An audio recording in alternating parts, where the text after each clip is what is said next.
Welcome to Crawlspace. I'm Tim, here today alone in the Crawlspace studios in Wormtown, and I am alone in these interviews during this episode. I went to the True Crime Podcast Festival in Chicago in early July. I attended and participated in a panel about ethics and amateur investigations as podcasts. The panel was moderated by the one and only Patrick Hines of True Crime Obsessed, and I was also joined by Laura Norton of The Fall Line, Ottavia Zapala of Missing Alissa, and Sarah Turney of the Voices for Justice podcast, which is a new one. But don't worry, Lance is only temporarily on assignment. He will be back soon. The panel in Chicago seemed to go over really well, so thanks to Lisa and Lainey for setting that up. I met some really cool people whom I hadn't met before. Emily Nestor of Mile Marker 181, Dr. Shiloh and Dr. Scott of LA Not So Confidential, to name a few. And I wanted to get more interviews, but the time is just so short at these events. I was able to get a couple, and one of them is with Sarah Turney, and the other is with James Renner from The Philosophy of Crime. So I'll be playing those in just a few minutes, but before I do, I want to get the housekeeping out of the way. Saturday, October 5th, 2019 is our next live show. It's happening in Brooklyn, New York, and it's with the aforementioned Patrick Hines and Jillian Pensavalle of True Crime Obsessed. So it's those two, me, Lance, and Maggie Freeling, in a very unique event where they're going to be playing clips of the TV show from Oxygen, The Disappearance of Maura Murray, and they're going to pretty much make fun of us right to our faces. It's going to be incredible. You don't want to miss it. Tickets are going fast, and there's a link in the show notes. It is going to be a lot of fun. And speaking of Maura Murray, we are releasing an interview tomorrow on our other podcast, Missing Maura Murray, and that's July 25th, 2019. And this episode that we're releasing on Missing Maura Murray has to do with Brandon Lawson's disappearance. And now I know we've covered Brandon Lawson's disappearance before here on Crawlspace, notably an episode with Kyle Lawson, Brandon's brother. So we're trying to spread out a little bit and play it on Missing Maura Murray, get the interview and the case a little bit more exposure than what we can do just here on Crawlspace alone. And so this interview is with Ledessa, who was in a relationship with Brandon at the time of his disappearance. And you're not going to want to miss this one. So subscribe to Missing Maura Murray now. There are links in the show notes. And here's a quick clip from that interview. I went to a van and got my phone, and I had so many missed calls. I had 3 missed calls from Brandon. I had so many from Kyle and so many from my mother-in-law. And I didn't know what was going on. I tried calling Brandon a few times, and his phone was just ringing. And I'm used to Brandon being off location, on location, when he's in the oil field. So when it rings like that, it means he has no service. Basically, when it takes forever to get to the answering machine. Oh, I see. Yeah. Yeah, and because I was just used to him, sometimes his phone would just ring, and then it would go that, and that's what it was doing. So I was like, that's weird. So that means that's not being off. That's not turned off. Just means no one's picked up. Yeah, it service. was not dead. Okay. At all. Because if it was dead, it would go straight to the voicemail. Right. Okay. That's what it does. It rings and then it goes to the voicemail, and I was like, okay. And Ledessa is tough as nails. Trust me on that. The interview is wonderful. Check it out. I'm really glad that we finally got to speak with Ledessa. And before I get to the interviews that we recorded in Chicago, I want to mention that some of you may have noticed some feed drops that are happening on this feed, a lot of them lately. And one of them is a new show from Crawlspace Media and our friend Naama Kates. It's called Incel. And there was a bit of confusion, I guess, over what the show is, which makes sense because this is a new community, the Incel community, and kind of a little confusing. And so I sat down for a long chat with Naama last week, and we discussed this show and what its intentions and goals are. And here's a quick clip. Mental health issues, are you finding you're running into that issue? Oh, yeah. Just inside the community, or people you talk to, or both? Both. The sort of webmaster of their main site now, he even has done polls. He does them every 6 months. Of his members, and the people that would consider themselves as having a kind of a mental illness or something, mental health issues like even anxiety, depression, autism, it's 80% or more. Really? Might even be, yeah. And I'm not finding that to be untrue. I mean, it makes sense. But when people are isolated, whatever the causality of that is, it would lead to depression. And people that have mental health issues are more likely to be isolated as well. And you can find that full interview on Crawlspace Media's Patreon page at patreon.com/crawlspacemedia. And subscribe now to Incel. There are links in the show notes. You're going to want to hear this show. It is going to be real interesting. And now, before I play this interview with Sarah Turney, I want to mention that the True Crime Twins, which is another new podcast from Crawlspace Media, True Crime Twins have a new episode coming out this week with Sarah Turney as well. And so you need to check that one out. And it's fitting because this is Alissa Turney week after all. And if you're unfamiliar, Sarah's sister, Alissa Turney, went missing from Phoenix in 2001. And Sarah, and now an entire online community, is behind her, pushing the Maricopa County prosecutor to prosecute Michael Turney in Alissa's case. And so if you're unclear on some of the details, I urge you to check out Sarah's new podcast, Voices for Justice, and also subscribe to True Crime Twins, get their latest episode to hear Sarah this week. And of course, there's the Missing Alissa podcast with Otavia that is also about Alissa Turney. And speaking of True Crime Twins is Chloe Cantor. This past weekend, my family and I attended her baby shower. And I got to meet some of her other family members, her mom and her other sister. So congrats to Chloe and Anthony. Their little girl is due in September. Make sure you subscribe to True Crime Twins as a baby shower gift to Chloe. And definitely send her a congrats on social media. Okay, so let's play the interview with Sarah Turney. Remember to check out Stitcher Premium at stitcherpremium.com for Crawlspace's entire archive and Missing Maura Murray's unique Creators Commentary project. Thanks a lot for listening.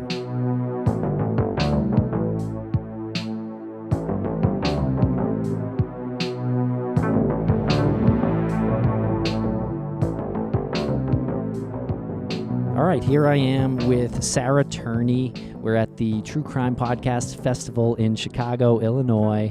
And Sarah Turney, of course, is sister of Alissa Turney. And how are you today, Sarah? I'm good. Thanks so much for taking the time to chat with me today. Yeah, thanks for doing it, taking a few minutes out.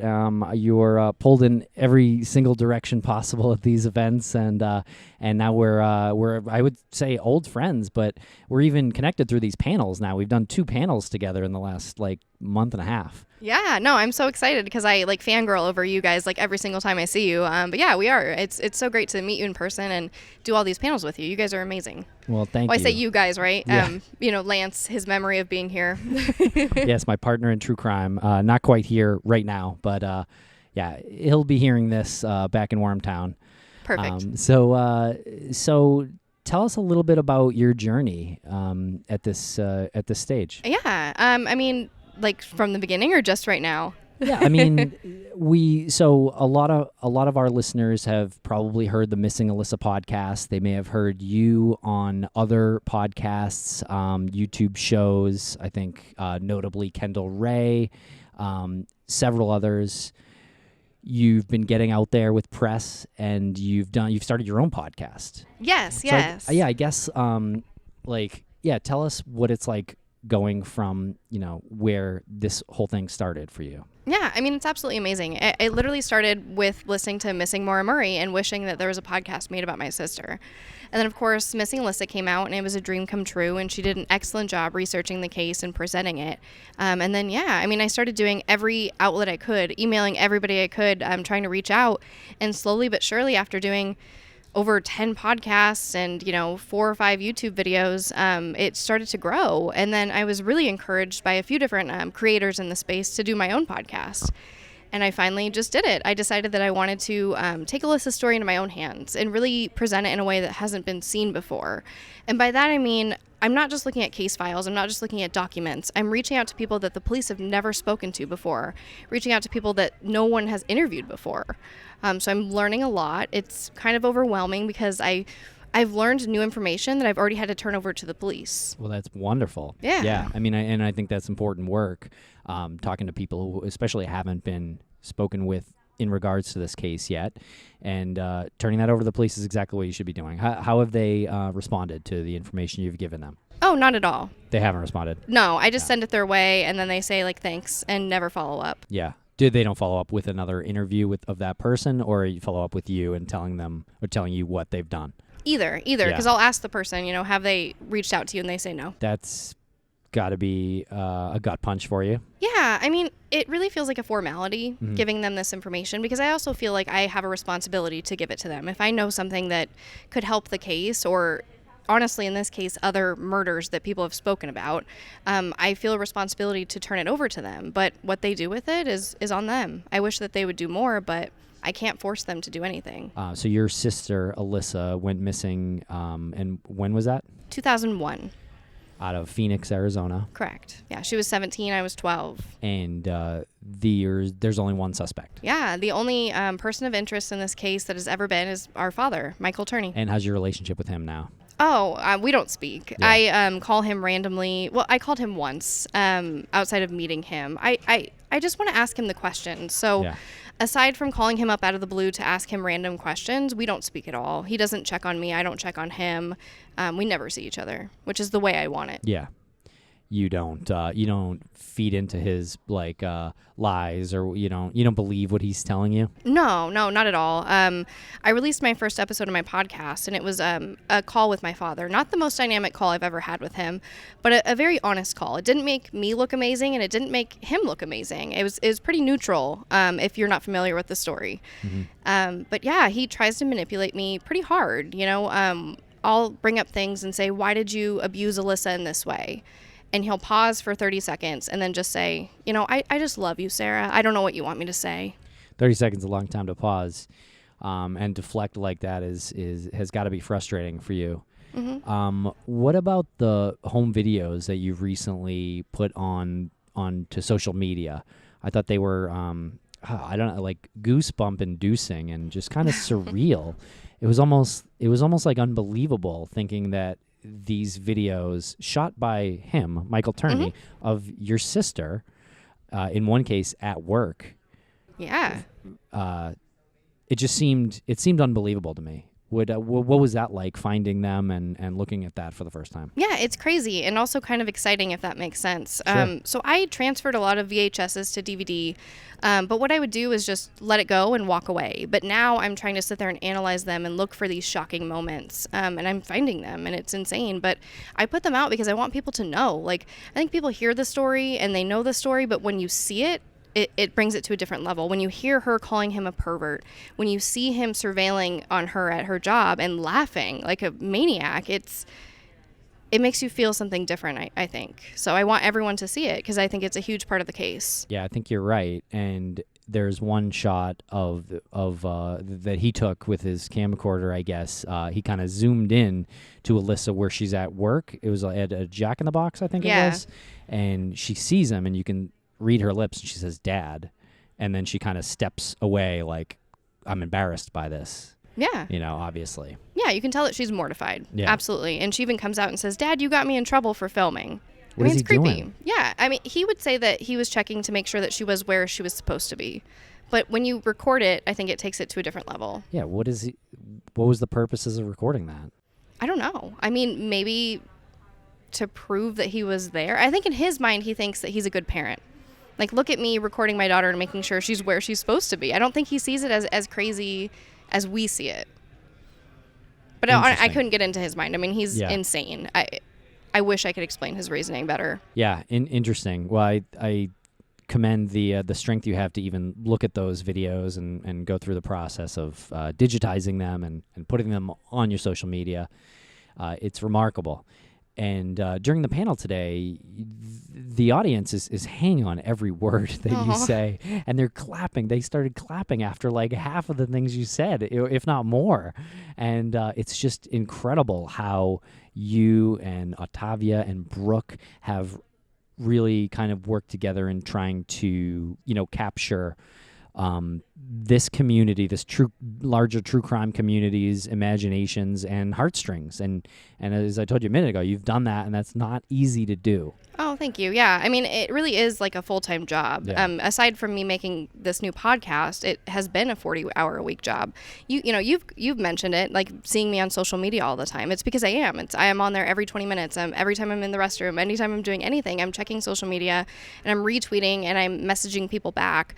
And I feel like that's been a big part of the success also, is just I take the time to message people back because I genuinely care that they care. It makes me feel so wonderful and so full in my heart that people care enough to message me that I can't just leave them hanging. I have to at least send a thank you or hearts or something back because I genuinely care about each and every person that cares about Alissa, because that's more than what her family does, to be honest. So the true crime community has really become a family for me. And I know I say that a lot, but I mean it. Yeah.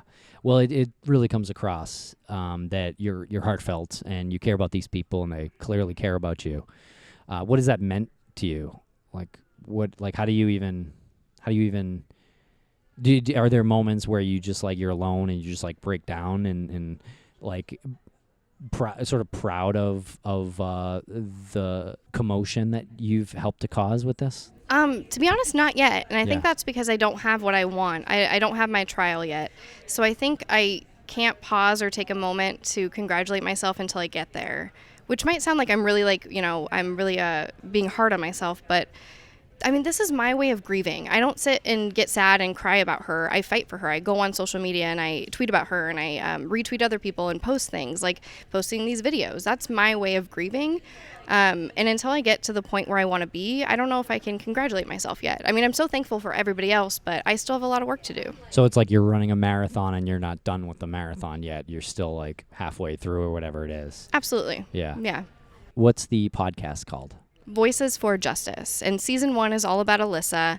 And then season 2 is going to be other people like me fighting for justice that need a platform. Because a few years ago, I was just alone, emailing everybody I could think of, begging them to cover Alissa's story. And I want to help people like me. There's so many other cases out there that need a platform also. Yeah, well, I think that's how it starts, and we meet people at CrimeCon who are desperate for coverage, and they're family members, and they come up to us, and it's like, well, keep it up. It's hard to do an interview or dive into every case that comes up to us, know. But what we always tell them is stay active, because eventually it's going to happen.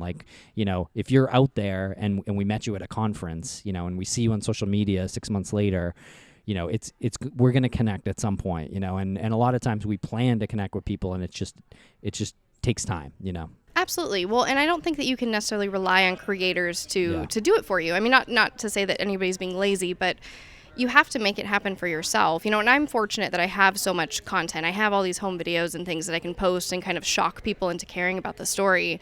But I think that's been a big secret to the success, is working with creators and then also independently trying to put out my own content. My blog, the YouTube. I'm just screaming to anybody that'll listen about Alissa, and hopefully it's working. Yeah, I would say so. Where is the case now as far as prosecution? It's close.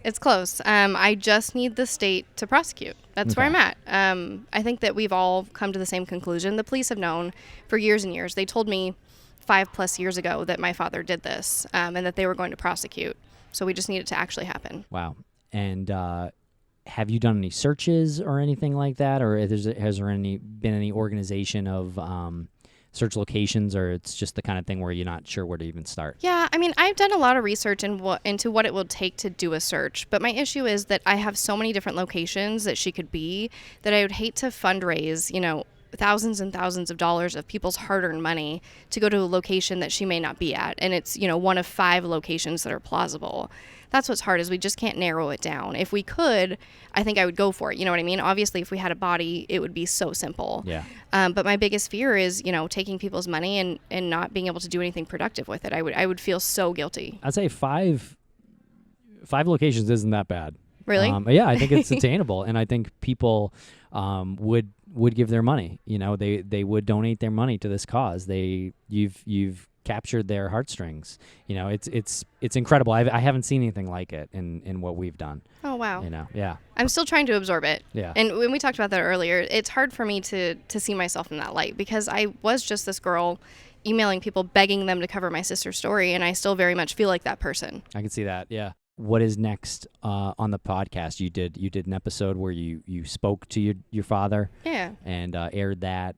What is coming up next? Sure. So I want to start the story in chronological order, and I'm going to start with my father's childhood because I just don't have a better place to start, and because there's so many things that happened during that time. I mean, there's a shooting in the 70s that my father covered up. There's everything in between. I mean, this case goes back so far, and I want to go into so much detail that people understand it from start to finish.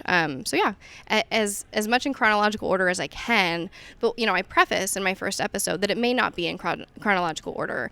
And that's because what I find is the more that I publish, the more comfortable people feel coming forward, especially now that it's me doing the interviews. People want to help me, not to say that they don't want to help the case, but when they find that it's me interviewing them, I feel like they're more comfortable.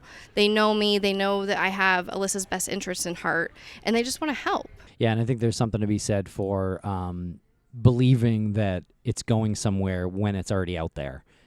Like you just said, there's an episode already out there, and people will come to you now because you've put it out there to the world. Yeah, it's already happened. I had somebody that was like, I listened to your first episode, I'm so down, let's interview, and I'm making it happen. Yeah. That's excellent. Yeah, absolutely. Well, and again, these are people who've never been interviewed by the police or by other media. They've never been spoken to, and they have stories to tell. They knew Alissa too. So you believe that your father, Michael, committed other crimes during those years? Yeah. I mean, we know that he covered up an attempted murder. This is known. The police have stated this. In addition to a lot of other women have come forward about sexual abuse against him, sexual assault, just really creepy things that he did. So I fully believe that he's doing a ton of criminal acts. I mean, I'm sure he has a gun right now. I can't imagine a world in which my father would live without a gun. And he's a felon, so he shouldn't have one. Yeah, I mean, my biggest fear is that he's stockpiling more bombs and planning another attack. Like, that's whenever I see anything on the news when there's explosives found or anything in that realm, my heart literally stops because I think it might be him. I was stuck in an airport last year because of a bomb threat, and I was just so triggered. Like, that's what scares me, is that he's going to hurt other people. I have no fear for myself, but when I think about him hurting other people, it makes me cringe and makes me so sad and worry. You mentioned on the panel that your house was broken into recently. Yeah. Is that something you suspect him of? No, I don't think that he's that stupid, because if it was him, I would call the cops. Yeah. But like I said, I had my shed broken into in a window, and I didn't call the cops because they scare me. 1,000% they scare me. But I don't think it was him.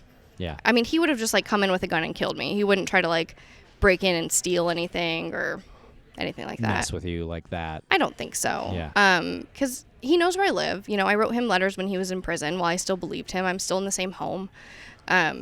And yeah, I mean, he could at any moment, but he's too sneaky to leave evidence like that. Well, you said you wrote him when he was in prison. What, when you believed him, what kind of things would you write to him then? Mostly I was his legal secretary. He would send me documents to file with the court. He was doing appeals and all those things, trying to sue everybody he could ever. And it was a lot of that. I still have all the letters, and I'm going to go through them. But he mostly wrote about prison conditions and about himself and how he was in a prison band and how he didn't have enough money for shoes and his sad story of being in prison. Yeah, I mean, but I found a letter the other day where he's like, can you send me all the information you have about Alissa? I want to work on her case from here. And I posted on Instagram because I'm like, I cannot believe this. The manipulation is just so far. And I believed him. I believe that he was still trying to work on the case. When you look back at yourself during that time, what do you think about younger Sarah? That I was scared and clinging to the last family member I had left in this earth. I don't have a mother. Alissa was my only mother and taken from me. And when he left, I was desperate. I tell this story. When he went to prison, he wasn't able to make a phone call for maybe 18 hours. And I'm at my brother's house and the whole family's there. And he calls and literally my brother answers the phone and says, hold on, here's Sarah. Because they just know how attached I was to him. So I was extremely upset and distraught, and I wanted to do everything in my power to get him back. So I had a website, I had a petition for him. And then, of course, 2020 came out, and, I found out that he took her out of school early that day. I saw my brother talking about the sexual abuse on there.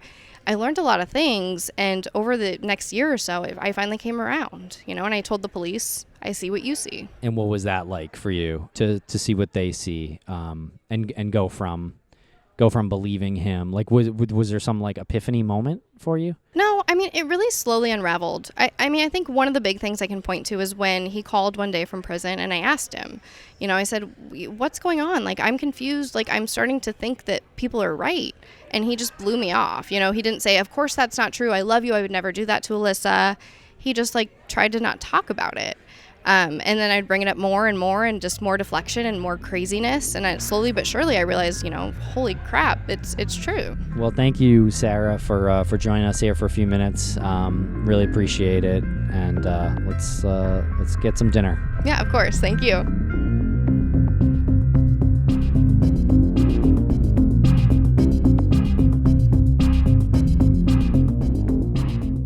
So that was Sarah Turney.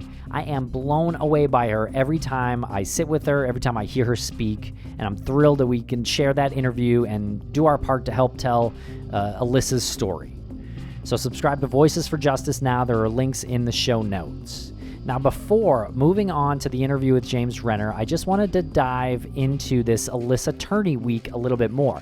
She is asking people to call the Maricopa County prosecutor at 602-506-3411 and politely ask Attorney Montgomery to charge Michael Turney in this case. I did it too, and here's my audio. Hi there, my name is Tim Pilleri. I'm calling from Crawlspace Media. I'm a digital journalist, and I'm following the Justice for Alissa hashtag, and I just am curious if there's been any movement in charging Michael Turney with Alissa Turney's disappearance, and also really curious about how many calls you're getting and things like that. I'd like to report on that. My phone number is 31.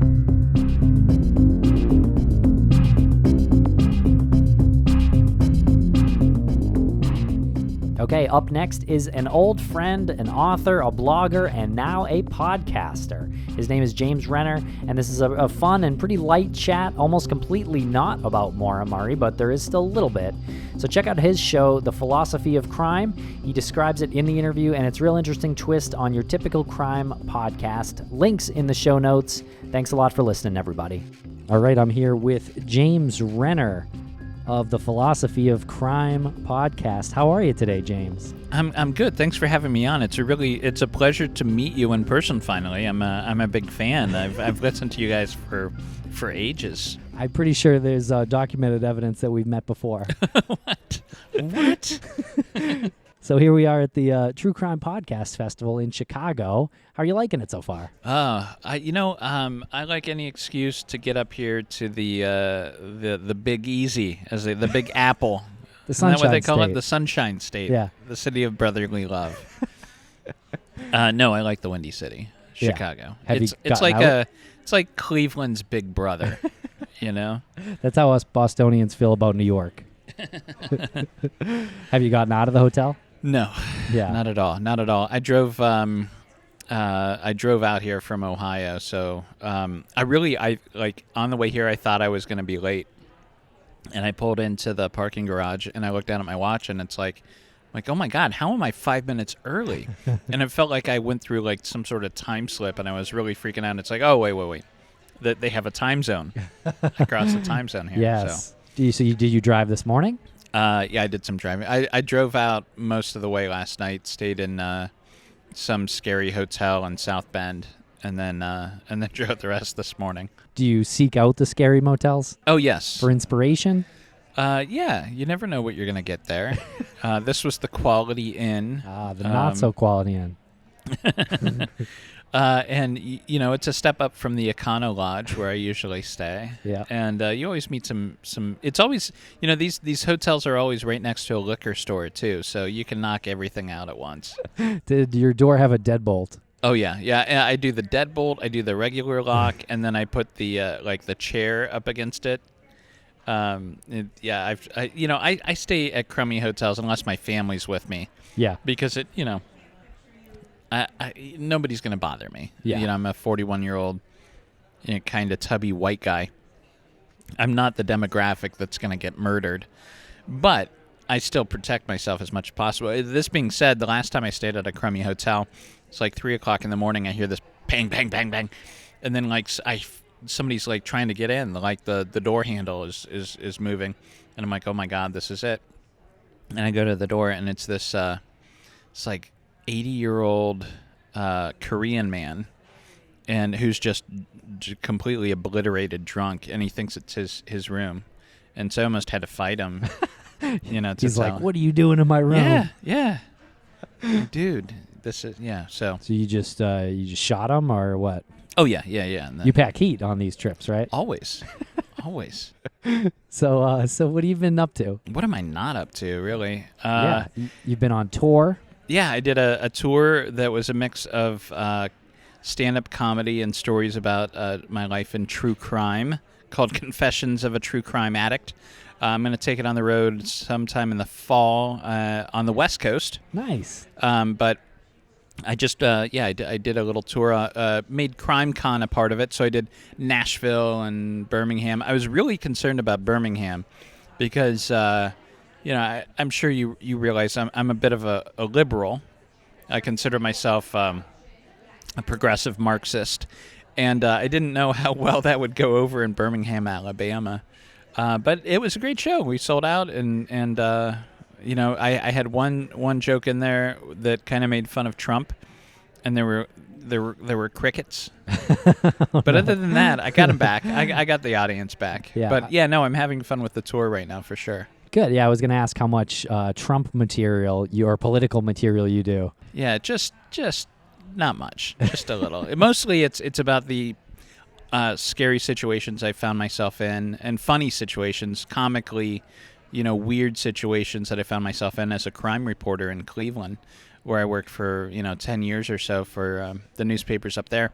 For instance, one quick story. Yeah, please. You always hear about you've got this image of a journalist who's digging through people's garbage, but that never happens in real life, except for once. Where I had the suspect in the Amy Mihaljevic case who looked really good at the time. He lived on the west side of Cleveland, and this was when Amanda Berry was still missing. She's one of the girls that Ariel Castro had kidnapped, and I had covered her story too. The suspect in Amy's case lived on the same road as Amanda Berry, and so I'm like, this can't be a coincidence. This has to be the guy. So I show up at his house. I'm going to interrogate him, right, and try and find out what he knows. And so he answers the door. And when he opens the door, he's got these 3 Maine Coon, like giant cats, at his feet. And I'm highly allergic. And so as soon as I see these cats and I'm getting the dander from wafting out of the house, I'm sneezing and I'm trying to ask him these important questions about Amy, like, where were you on October 22nd? And then I'd be like, hold on. And achoo, I'd have to sneeze. And one of the cats was sick, and it had this like goop coming out of its eye. It was just a very surreal situation. And finally, he just got fed up with like my questions and sneezing. And he's like, dude, I have nothing to say to you. And he slams the door in my face. Well, then I'm thinking, well, now he knows I'm onto him. So he's going to get rid of the evidence. So I got to come back, because he's going to throw it out. I got to get his garbage. So I go home and I call up the sanitation department and I said, hey, I just moved to this neighborhood. When do I put out the garbage? And they're like, Thursday night. So Thursday night rolls around. I get in my Sunfire and I drive to Target and I buy a black T-shirt and black pants and black socks, just like you're supposed to do. Yeah. And I drive back up to this guy's neighborhood and I park like a half mile down the road and I sneak over. It's like 2:00 in the morning, and it worked. He set out his garbage. The garbage is right there. So I grab the first bag, and it's heavy, like criminally heavy. Like there must be a torso in this bag. And so I'm like, we're gonna nab this guy. I run back and toss it in the back seat of my car, and I drive to a 24-hour convenience store where there were lights, and I come around and I grab I open the door and I grab the bag and I rip it open like a bag of peanuts, and cat litter. Oh no. And cat turds just go everywhere. And then I realized, like, not all these turds are completely solid, like, because one of the cats was sick. And so it's like it's like drippy. And so like I'm gagging. And now I have to take this car to a 24-hour car wash, and I'm that creep at 3:00 in the morning who's cleaning out his back seat like he's murdered somebody. So now you look like the suspect. Yeah. So that's the first and last time that I ever took somebody's trash. So it's an interesting approach to, telling stories. It kind of sounds like you're handling it like a stand-up comedian would, where they tour different cities and they hone their stories. Are you changing anything during these shows? Yeah, you see what works and what doesn't, and kind of adjust the set that way. And depending on how far south you are, you play a little with that, and I enjoy that. The first night I did the show was in Cleveland at a place called the Music Box, and we had close to hometown crowd. Yeah, started out easy, so and it was about 300 people showed up, which was awesome, and that set, I talked for about an hour and a half that night, so I tried to whittle it down to a tighter hour and 15, and by the end of it, I was. I'd kind of figured it out and got the pacing right, I think. Very cool. Is this something that you're going to write into a book too? I don't think so. A lot of these stories I've told in True Crime Addict, there are definitely a bunch of news stories, but about half of it's already in that book anyways. So I don't know that I'll collect them like that. I might release the audio at some point of the set, once I'm done with the tour. I think that's cool. Yeah. Thanks. What about the Philosophy of Crime, your podcast? Yeah, Philosophy of Crime is doing well. The second season came out in earlier this year, I think April or May, and I like to release them in seasons. 6 episodes a season, and here you go binge.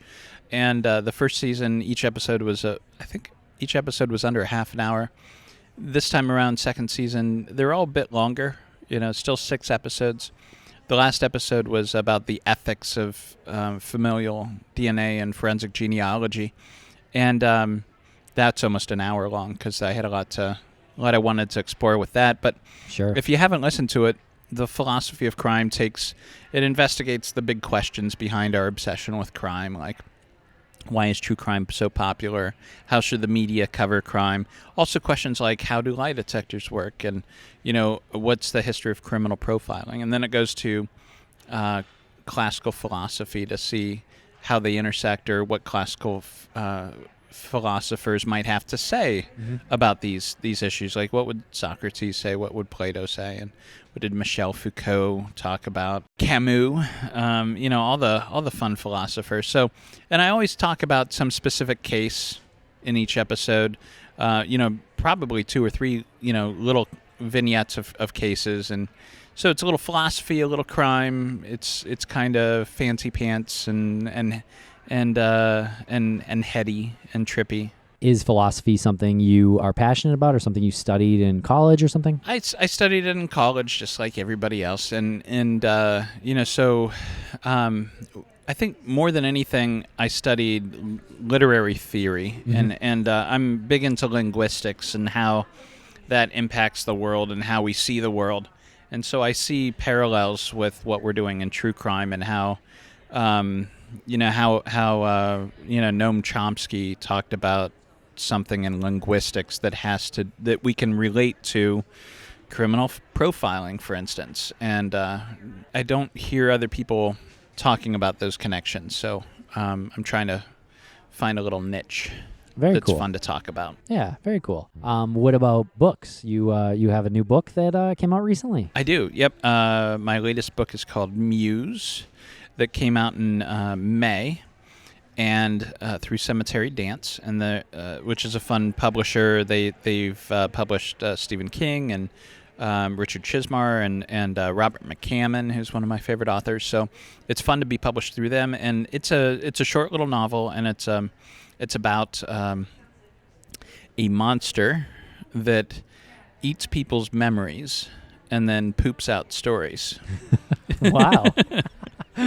which doesn't sound like the scariest monster, but it's fun. It's very gory. It's about this private investigator that gets in over his head, and it's really just a big metaphor about what it's like to be a writer, and how you're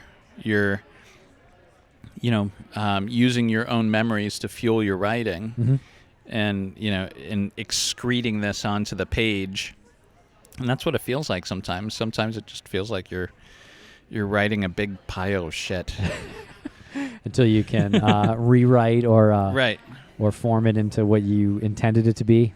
Yes. Or imagined it to be at first. And it's an homage to H.P. Lovecraft and Stephen King and Edgar Allan Poe, and I wanted to play in that space a little bit. Very cool. It's a fun little monster story. And I should mention, weirdly, I like connecting my books. Yes. And in their weird little ways. And this one is, it takes place partly in Whitman, Massachusetts. Uh-oh. And in and around Amherst. Uh-huh. So you're going to notice some callbacks or similar locations to the Maura Murray case, of all things, in this weird little monster book. Okay, well, you brought her up, James. What are your thoughts on Maura's case? This case is just, it's always going to be crazy. When I wrote the book, I came away thinking and hoping that she had walked away from her life and was living a better life somewhere. And the more time goes by, the more I become convinced that she's probably passed away and likely the victim of foul play. But I still remain convinced. The only thing I remain convinced of in this case is I believe she was traveling with another person. I think there's a tandem driver.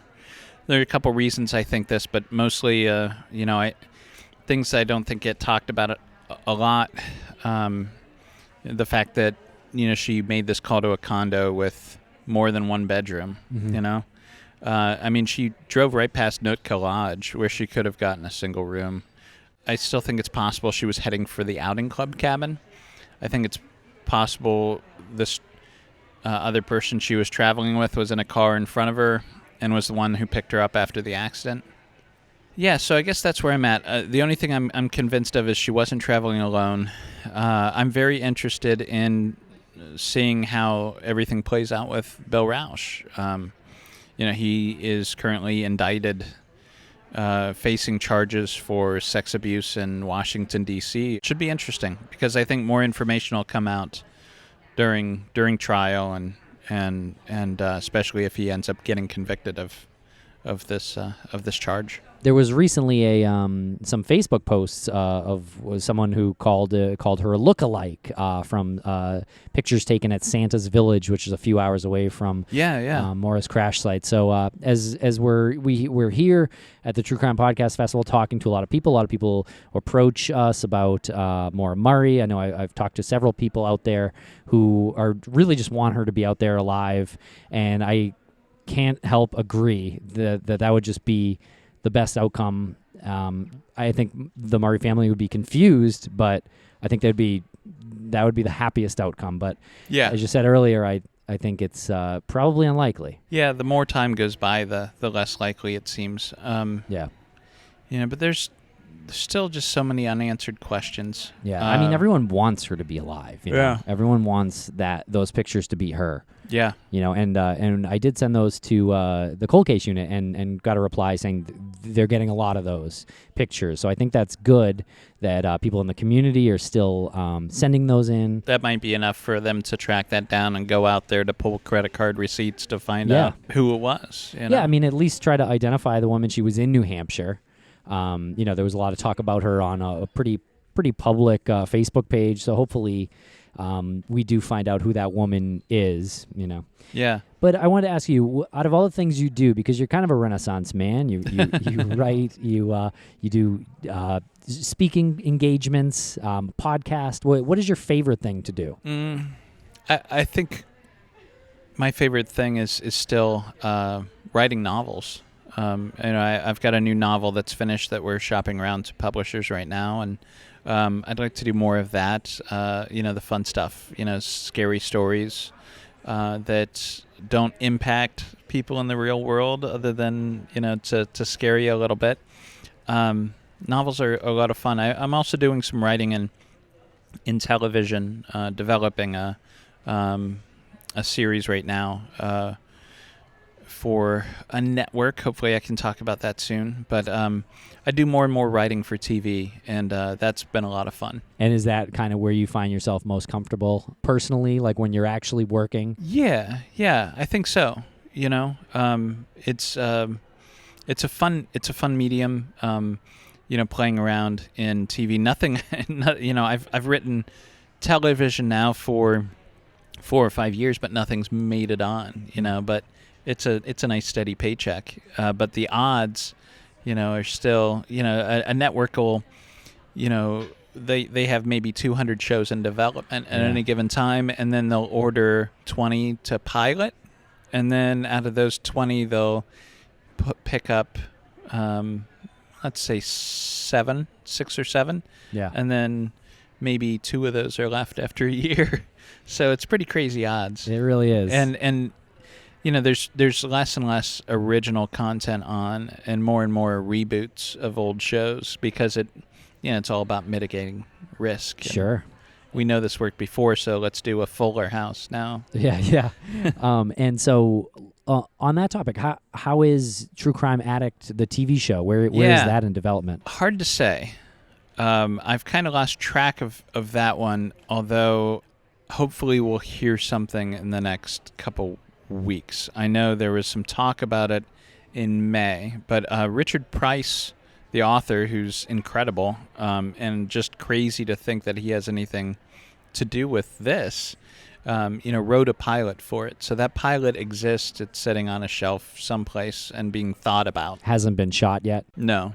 But he finished the pilot and turned it in, and that was when it was with Johnny Depp's company, and so we'll see. I hope it comes together. I'd love to see that show. I don't know how much it'll be similar to the book. I don't know that it would even be about the Maura Murray case specifically. I would think it probably wouldn't be. Right. But it would take the idea and the general sense of what the book's about. And do you kind of lose a little bit of control when it gets that far along in development? I got 2 kids at home, so I am completely comfortable with selling out and saying, you want to pay me some money to try and make a TV show out of this book, have at it. Do whatever you want. If you want to give me make me a 19-year-old Asian woman, that's fine. I'll have a canine sidekick. My kid needs to go to college here in a couple years, so yeah, go for it. Gotcha. Well, thank you very much for chatting for a few here, James. And thank you, and best of luck with everything, and I hope you enjoy the rest of the festival. All right. Thanks for having me on.